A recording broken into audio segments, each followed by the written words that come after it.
Okay, read it again. For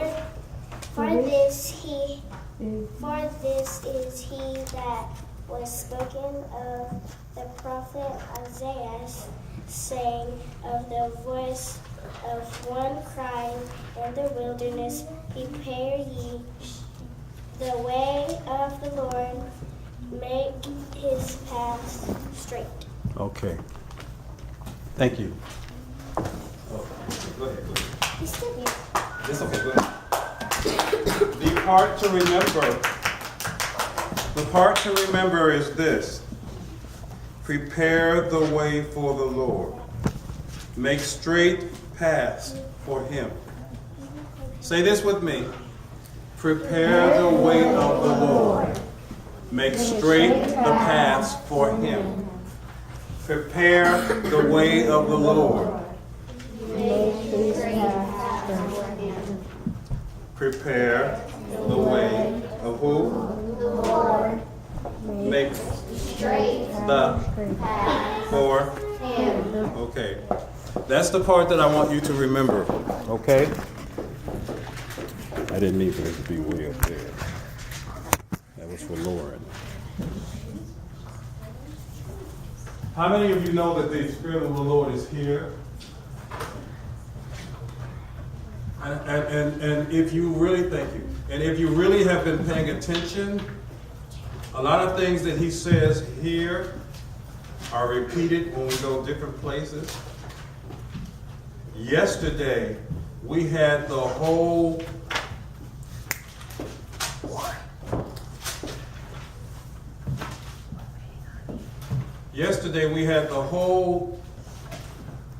sermon basically repeated to us over and over. If you notice, when we went to see the sounds, Buddy repeated a whole lot of the same things that went down here. And things happened during the day that validated what went down here. Things erupted between us that were the result of the warnings that we received here. That if we continue to insist on having our own ways and being full of ourselves, we're going to reap the benefits of them, and we're not going to always like the benefits that we reap. Did we see any of that yesterday? Did we? Yes. No. Yeah. Because we did not consider each other. We did not consider each other as the same as us. So we began to continue to insist on having our own ways, and we run into brick walls, don't we? So I'm going to reiterate that you need to prepare the way of the Lord. And how do you make the path? Straight. Okay, how do you do that? Kennedy? You work together and help each other make the best choice. That's part of the way. But if it's just only you, what do? Grace? Trust in the Lord. How you do that? By praying to him. Huh? By talking to him. Yeah. By praying. Huh? By praying. What's praying? I'll let you answer again. Yeah. Getting down like. Wait. I want to see what somebody else said first, then I'll let you finish. Faith, that's a good name. What's praying? Praying is when you're having praying is when you're having it alone time and you're talking to God. It's not necessarily alone, but it is. I mean, I'm not saying you're wrong, it is. But I just really need you to know that you don't always have to be what we call alone in order to pray. So what is it? Because when we're around each other, do I have to be alone with Miss Kylie before I can talk to her? No. Do I have to be alone with you before I can talk to you? So what is prayer? Sydney? When you're still and you speak to God and you let God speak to you. Was that what you're gonna say? Yep. Oh, well, you can say it too. Go ahead, say it. Okay. Well, it was sort of like that, but a little different. That's why I want you to say it. Praying is where, not necessarily alone, but it doesn't matter if anyone's around you. There could be 1,000 people in the room. It doesn't matter because you're in there individually. You don't tell anyone about it. You just do it and you pray and you have a conversation with God and let Him talk to you. Yeah, I'm so glad you said that because the end result is you got to let Him talk to you. It ain't all about you, is it? There's no me or I in Jesus. There's only us. That's a cliche that you learned, isn't it? No, I actually just thought of that because when we were doing that Jesus thing, spelling it, I realized. But it's based on the cliches that we come up with, those little wise sayings. Yeah, it's based on that.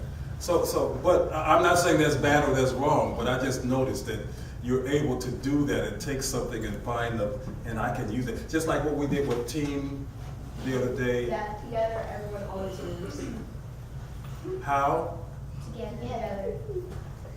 So if we're not together, we can't really move, can we? Not as a body.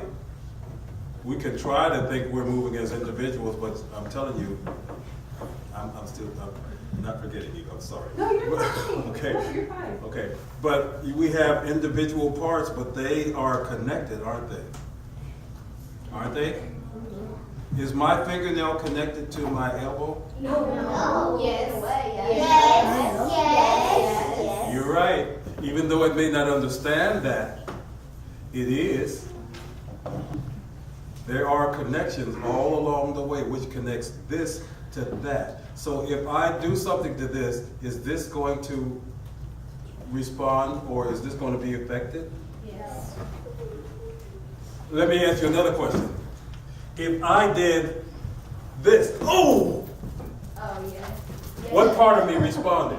Me and all of you, but all of you. Who? What'd you say? All of you. Although sit up, buddy. Although it doesn't understand, but all of it responded. Do you get what I'm really saying? Yes. We affect each other when we are not respective of what's going on for the best of all of us. I'm trying to tell you, when we had a prayer yesterday, and somebody didn't want to be a part of it. They were just really trying to have their own way and have preeminence. It was time for God. And I said, okay, never mind, they don't want to. Leave them alone. We're going to pray.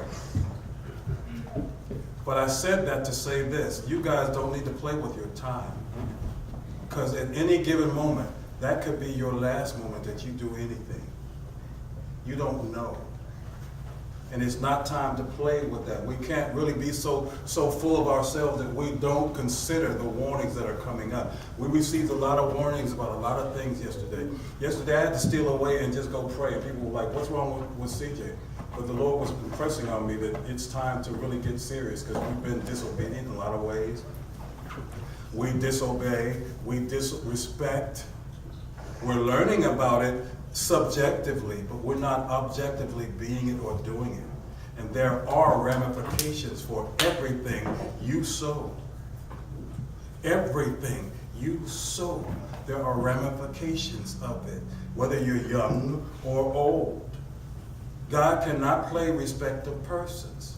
So it's really up to us who know anything to get serious and make sure we plant the right kind of things, sow the right kind of things in you so that you can have those seeds that are going to grow. Kennedy, I know your hand is up, so I see you. We really need to make sure we plant these things in you. But in order to do that, you have to be receptive soil. You have to learn that I cannot just do my own thing. While our leaders are talking, it says obey your leaders, right? That's what O stands for in sow. And we're sowing. The leaders are trying to sow things into you that you might have seeds that can grow out of you based on your receiving them. So, What is the verse to remember? Can you remember any of it? Make a straight path for the Lord. And how do you do that? You gotta You have to plan. prepare the way. What were you gonna say, Kennedy? My mom said that God has a coin for each one of his people on the earth, and one day you can just flip that coin just like that, and it's your death. That's a way of thinking it, but I would not conclude him into saying he has a coin. He just knows your name and your number, and he can take your breath and you die. So you don't have to die with a disease. A lot of times when you die with a disease, that's not God. He didn't do that. Because he said he opens their mouth, opens his hands, and you live. He takes your breath and you die. He didn't say any other thing. He did not say that he does any other way. So when other things happen, guess what? Our disobedience caused a short circuiting in us. And we do something that stops his flow of life. And we're insisting on having our own way, or eating our own thing, doing our own stuff, getting our own poisons in us, and we short circuit. Two forces fighting together, something's gonna bust. You die. So prepare the way. We're going to receive some instruction. We're going to receive some information. But the Lord is in it. The Lord has ordained it. The Lord has prepared it. He has nurtured it. He has raised it up to be what it is. Everybody here has important parts. You got to understand that. CJ cannot stress that enough. Every time I go home, the Lord, he doesn't beat me up, but he presses on me that it's time to really get serious and respect, because I'm going to have to give you back what you plant. And I don't desire to give you back some of the things you've been planting. This is serious. Even though you think you play, or you think don't nobody see what I'm thinking, I'm telling you what, every thought, he knows what you're thinking. You cannot hide from him. He's the one causing you to breathe. He's the one through whom those spirits that come to you talked. They came through him, because he is wind, air, breath. Same word, spirit. That's who he is. So guess how close he is to you? So how can he miss anything that goes on in you? He made you. He's the one that's keeping you alive. He's the one that's fulfilling you. He's the one that's pumping air in you. He's making your heart beat, because you can't do that. Yeah, Grace? How did sin get here? What? How did sin get here? How did who? How did sin get here? Sin? Mm-hmm. Disobedience. The first person disobeyed when God told them to do something. They didn't. And they passed that on to you, because God said that the moment that you do this, you're going to die. And a voice said, you're not going to die. You're going to be like God, because you're going to know stuff. So I chose to listen to that voice instead of obeying what God told me at the beginning. That's how sin got here. Now, all of us have the ability to choose, but we've all been born into that sin. It was passed upon us. I believe if Adam had known that that would have happened to you, he would have done it. But he didn't know. But this is what I'm trying to tell you. You think you know things, but you don't know the outcome of the decisions you make. So it would really behoove you to pay attention to the leaders or somebody who's instructing you, because there are ramifications down the road that's going to continue to multiply that you have caused and you are responsible for, and you will pay for. Even though I'm going to pay for my part that I caused for you to know, but see, it's my duty to make sure you know things. And the moment you get distracted is always when it's something that's coming out that you need to know. And the spirit of the enemy knows that. So he's going to mess with you to get you distracted. Don't let it happen. It really is true. It'll happen to you. It always happens to you kids because you think you're innocent. And we look at you, oh, it's cute, but no, it's not. He's after destroying you from the foundation. And if you don't learn things at your foundation, you're not going to have a good thing to grow from. So again, prepare your hearts because you're about to receive some information, some insight from another one of your leaders that knows a lot and cares a lot about you. Ready? You ready to receive? Mm-hmm. Say, welcome, Miss Kylie. Welcome, Miss Kylie. It's